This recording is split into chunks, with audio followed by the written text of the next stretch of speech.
kind of feel it would be lovely to do it outside, but of course, being Ireland, we're not getting the kind of weather that you can really relax outside in. I was delighted to hear Ross was down at your rehearsal this afternoon, and he was genuinely taken aback by how that's right, how incredible you guys were. Yeah. You're rehearsing for this Sunday's tango swing, and you're kind of doing a little bit different this Sunday, a little bit more Stefan Grappelli than Yo-Yo Ma, but you've also got two other, which we'll talk about, two other Sunday afternoon contests coming up in the Whale. But I suppose the first thing I want to ask is the history. You started off in the mid-80s, maybe. I saw 86 was one of the tours, maybe the first tours. Yeah, we did the inaugural tour of the Music Network. Right. In, I think it was 1986, yeah. Right.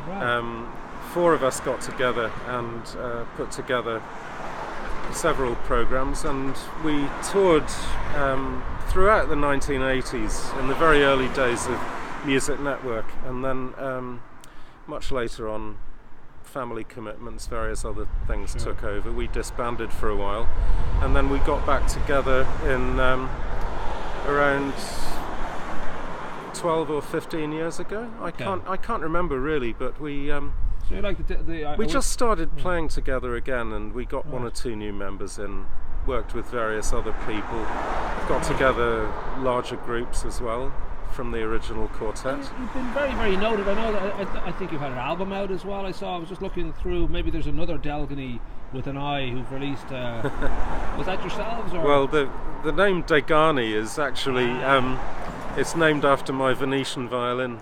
It's right, there we go. Remarkably similar to Delgany, but nice. I was wondering where it came from. There we go. Well, that's what the connection would be. That's right.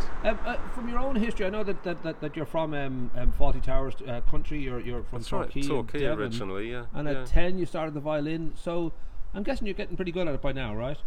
Yeah, I was. I was always going to be a violinist. In one shape or form. And was that a parent? I don't know if the family were musical or whether nothing it was just to do with my parents at all. No. My parents weren't musical. I just I broke the mould really. Went to music college and then picked up various appointments around London. Did some jobs in Scotland, London, and then I came to Ireland originally in 1977. Right.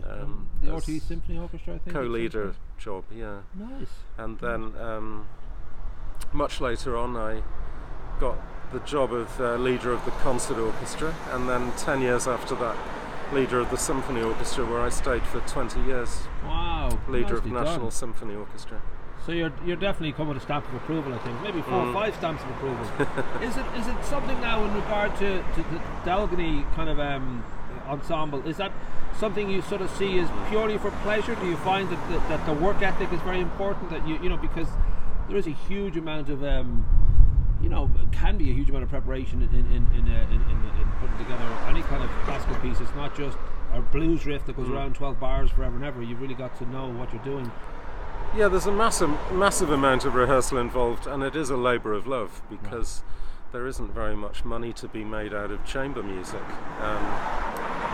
We just get together because our passion is music and performing the great works, as well as having some fun. There's not a lot of stress involved. Of course, it's stressful living up to very high performance standards, but it's not like having a full-time job like the symphony orchestra, where the programs are imposed on me. I had 1 or 2 really difficult programs to prepare every week. It wasn't necessarily my choice. This is my choice to do the group and to prepare the programs and to put it out there and see whoever's interested. Fortunately, we were lucky enough to be introduced to Ross by Claire Cherry-Canito, who runs the Do Mi So Music School here, and he was very enthusiastic, very supportive, and agreed to give us 3 concerts in this season, one of which is pure classical romantic piano trios, And that's the closing of the three. That's the November. last of the three, yeah. Chopin and Brahms. Yeah, then we're doing a programme with Cara O'Sullivan in the centre of it. That's an outrageously great addition to have someone like Cara O'Sullivan. I mean, she's a very, very dear friend and a wonderful colleague, many years standing. And about 8 or 9 years ago, we got together and decided to do a tour with her, the group. We didn't have a lot of material for soprano and small chamber ensemble, so we got another friend of ours, Fiacre Trench, great composer and arranger, to arrange songs by Ravel and Gounod and one or two other composers for us, and put together a programme. And we toured for a long time with the Music Network with this programme. Now we're bringing it to Delgany and or Greystones rather, and it's really nice to be in on the start of something which I think is wonderful for the town. The new Whale Theatre. It's absolutely fantastic. And it's completely geared towards the art, as opposed to it being in some way trendy. It seems to be this is about the experience of being there, not only for the audience but for the artist too. I think is such an important consideration. It's a top class venue. I've been to an event there already, and it really impressed me. I think the audience will build up and will take to this venue like a duck to water, really. It's I mean, Greystones is such a thriving place now. It's the only place where I want to live. And I think in regard to someone like the Whale, I think it'll take a little time for people to readjust their lifestyle, because we're so used to being in pyjamas by 7 or 8 o'clock, most of us. The idea that there is somewhere genuinely world class to go to will slowly but surely become part of people's thinking, and suddenly once a month, whatever, they'll actually venture out of their homes. The concerts we're doing are in it was an idea that Ross McParland had, that we would do 3 afternoons Sunday afternoons on a Sunday, and the first one is very light and very child friendly, very family orientated. It's tango, jazz and swing. And I love the fact that you have Irving Berlin and Cole Porter and a lot of the greats in there, but I see Mick Jagger's name is in there too somewhere. Who I don't know if that's is my memory playing tricks on me. Is he in the mix? No. I tell you what, it's not Mick Jagger. I tell you who it is. Fiacre Trench. When you mentioned Fiacre, he's also doing a gig on Friday night, and that's right. That's who's mixing in. He's a bit mischievous. I think he's always trying to find little angles to work with. So I'm just getting my two weekend gigs mixed in. But I'll be going along to Fiacre's gig as well. He's always been very supportive of my group. So. And I'll hope to see him on Sunday as well. But no, we're doing some tango music by the great Argentinian composer Astor Piazzolla. That's the main piece of the night, I think. The wonderful Four Seasons of Buenos Aires for piano trio. It's a magnificent piece. And we're doing some Cole Porter, some Gershwin, some Scott Joplin as well. Great. One of the the great forerunners of jazz in America. And everyone would know the Entertainer if they've ever seen the Sting, but that was one of those pieces of music like Tuning Banjos that took a life beyond its jazz kind of origins and just became a noted kind of instrumental that people just know, I think, all over the world. We should finish by asking, from your own point of view, I don't know if you have heroes. I don't know if there's certain, given that you started at 10 and I'm guessing it was always a passion, I don't know whether there's certain players that you've always looked up to. I did hear that you were a fan of Yo-Yo Ma, but you go up and down on him lately. But I don't know, are there heroes that you? Yes, definitely. I had wonderful heroes as a child growing up. The first recordings I heard were of the great Russian violinist David Oistrakh.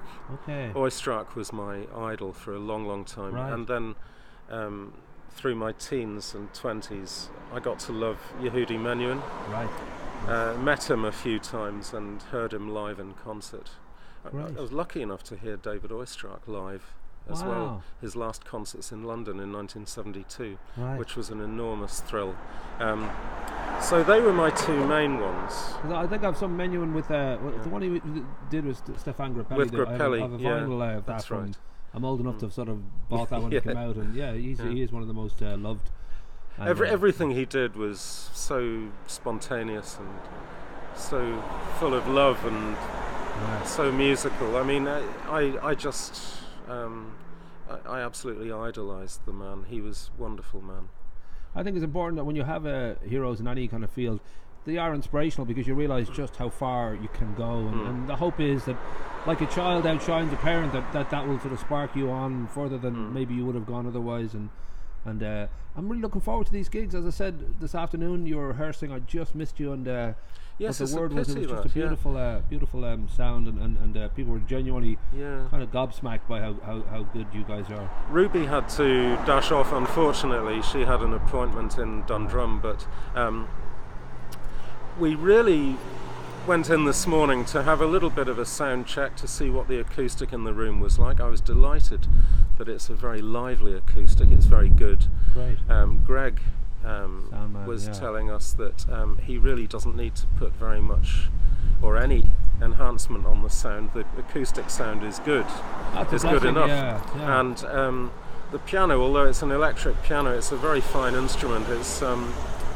It balances very well with the instruments, and it should be, I mean, a very, very nice event. I'm looking forward to Sunday immensely. As I say, we've put a lot of rehearsal into it. Right. We're working with a new viola player, another Wicklow-based musician, Tanya, on viola. Annette is local. She lives in Newtown, Mount Kennedy. Ruby and I are in Greystones, and Rachel is the only outsider. She's living in South Dublin. Okay, and she's got all her papers and her visa and all that ready. She has. Yeah, she's had her inoculations. Border control gets pretty heavy at weekends, just because that's when the real trouble starts. So just once she has the papers with her, she's fine. Yeah. But I look forward to this. We'll put all the links in above the interview here, and people can. I'll put a link to your own website, but we'll put in the. I know the lineup you say has changed over the years, so we'll put in the current lineup. It has, yes. We've got, as I say, we're doing more and more work with the piano trio now. Right. With Rachel, exploring a new repertoire, which is lovely. I've never done piano trios regularly before. I had to wait till my 60s to do it, and now I'm making up for lost time. We've done several concerts. We've got a recording coming out as well, a CD of the Dvorak and Haydn trios, which I hope will be available by the time our November dates come round in the Whale Theatre and in the National Concert Hall. We'd certainly let people know, and we'll link to wherever they can purchase them. But it's kind of wonderful to have, as I said, so many different opportunities now for people like yourselves and so many other performers, and it'll just change the landscape. I think we're going to get into over the next few weeks and months. I think people will, as I said, just become used to this new reality that we do have somewhere to go. Well, it's there's a terrific lineup of events. I was looking at the boards outside and the calendar, and it's looking very exciting. Yeah, and we're always adding and always looking for new. So I think we're in a good place.